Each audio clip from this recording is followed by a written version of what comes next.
what's going on? I think we're a little bit overdue for a vlog, so I thought, why not now? I got the zipperless jersey, which of course is the race jersey in my world. It's extra fast. I even got the Arrow socks on, something I swore I would never do. But we are up at Burke, Vermont. It is absolutely spectacular. I got up yesterday. A little bit of overnight camping. We were at Lake Willoughby for an overnight, sleeping in the van. Kids went swimming at the lake. We were making s'mores. We grilled burgers. We had pancakes this morning. All things good. Now, if you know my location now, fast forward to Sunday, I am at Burke Mountain, which is an outdoor paradise, especially in the summer, as it is a mountain bike mecca for Vermont. Over my shoulder, you might recognize Burke Mountain. Terrific ski area, Burke Mountain Academy, of course, home to folks like Michaela Schifrin. Or where I stand right now, you might also recognize this spot. This is called Heaven's Bench. There's my mountain bike ready to go for a rip. Obviously, the view around me is spectacular. I mean, it is a slice of heaven here. Darling Hill is right there. You can probably see New York in the distance. Another graduate of the Burke Mountain Academy is Mariah Wilson. And this is where the Ride from Mo ride rolls out from, here at Heaven's Bench, this very special spot. And of course, this is Leadville weekend, a race that we know Mo would do very well at. So she is on our hearts and on our minds. Leadville, of course, was yesterday, ripping fast race. The women's race where Kate set the course record. Keegan surprised no one and won yet again. And here we are. So I'm gonna be racing the Race Day XC series. This is a brand new race series all across New England put on by John Day.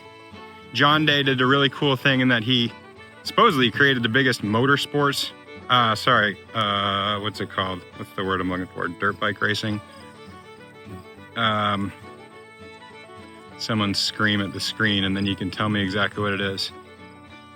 Dirt bike racing. He was a dirt bike racer. I can't think of the word.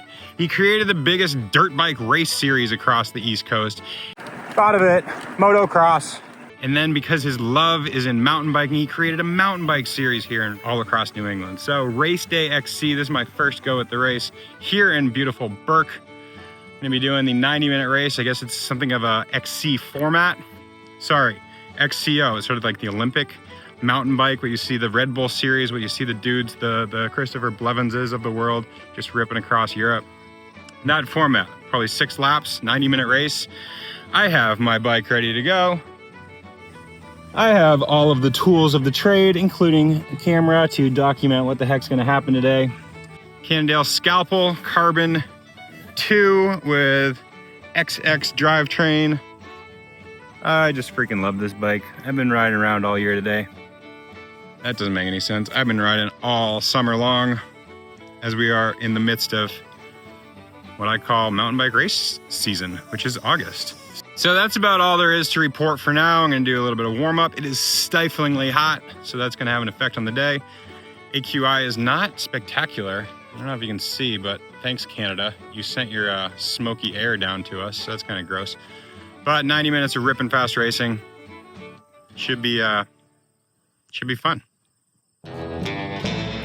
All right, so we're at the base of Burke Mountain. 3,270 feet is the elevation of said mountain, which puts us, what, about 9,000 feet below the summit of Columbine at Leadville.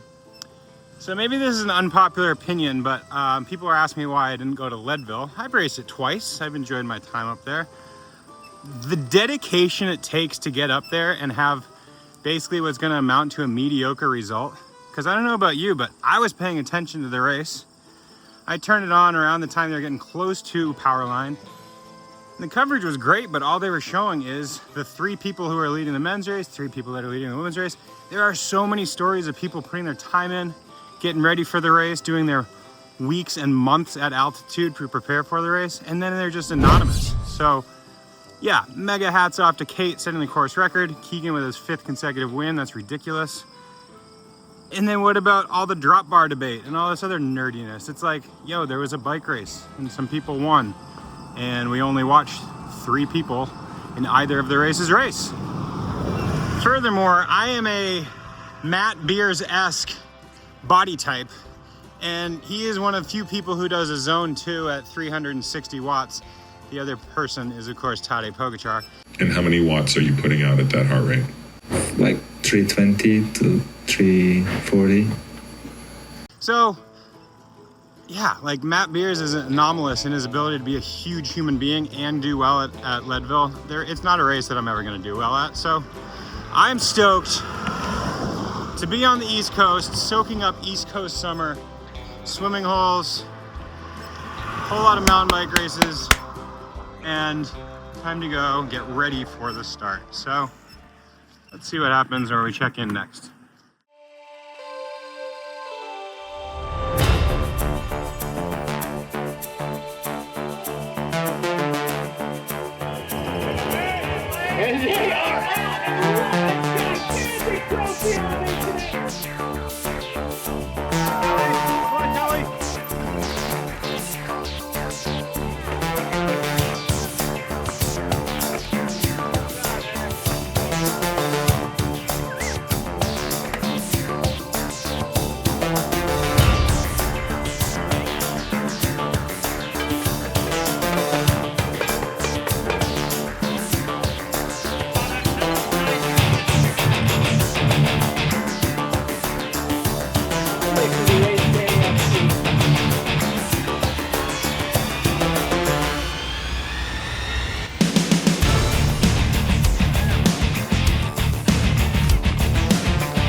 And that there is what we call a sizzle reel.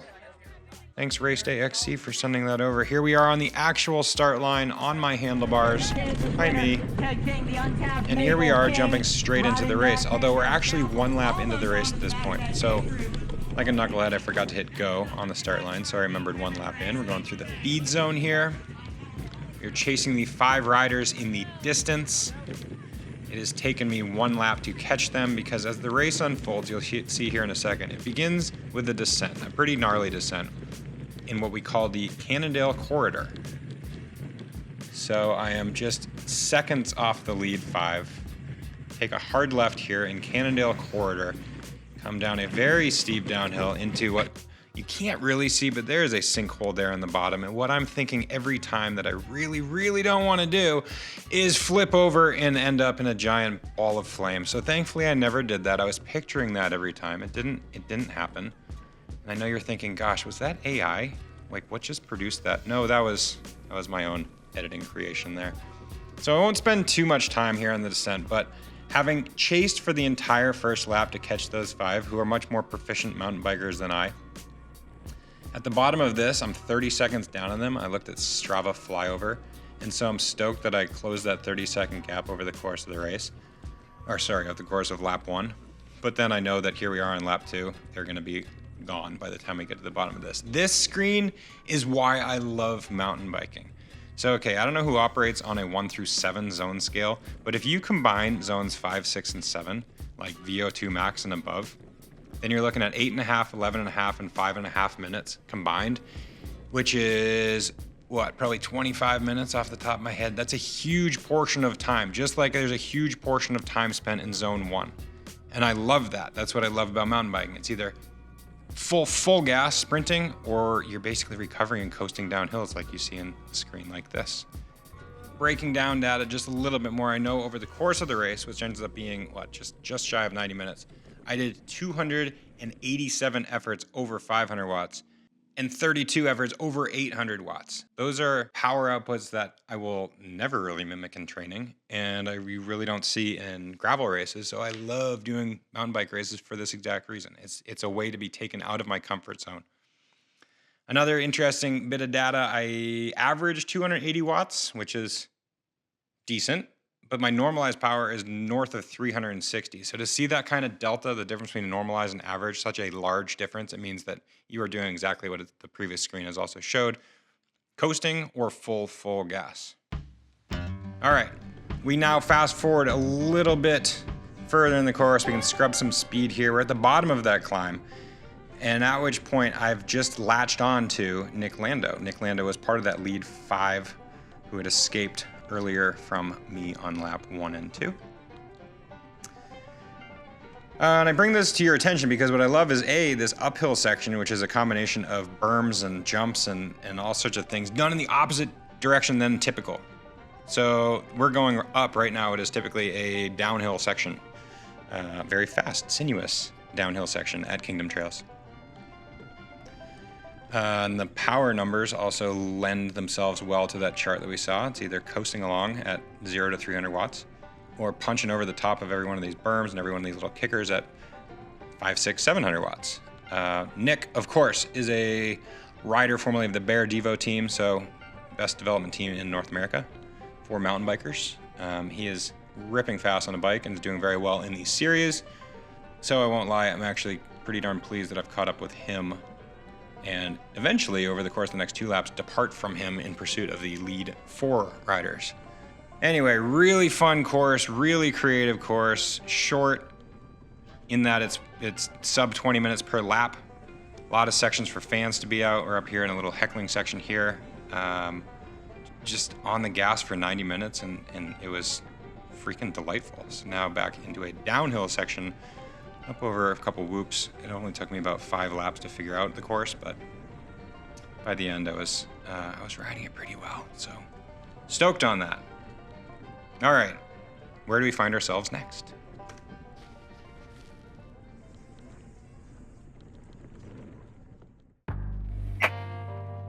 And that there is a bike race. Absolute inferno outside, absolute inferno inside, so pardon the sweating. It's a really fun race. Ended up finishing 5th, what I call a, nationals podium. That's where you finish 5th and you're still on the podium and you're pretty stoked about that. It's pretty wild racing the likes of Owen Deal, the Beard Bros. They are so flippin' fast, literally half my age, and it's fun to watch them move up through the ranks. So congrats to those two. Congrats to, Eric Harrington, who finished 3rd, so 2 spots ahead of me, and is, 17 years old? Kids these days, man.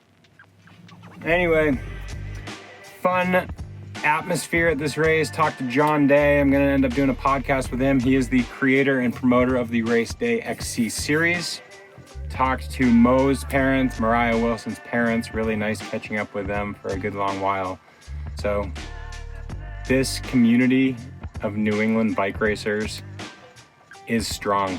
It's great to see this series kick off, and I can't wait to see where it's gonna go in the future.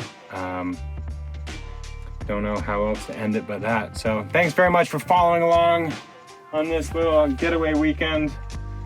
Let me clean up a little bit more and then hit the road. Bye, y'all.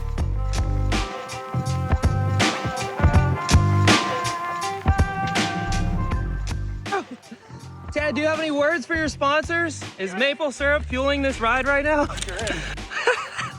Did you like the Edward chants earlier?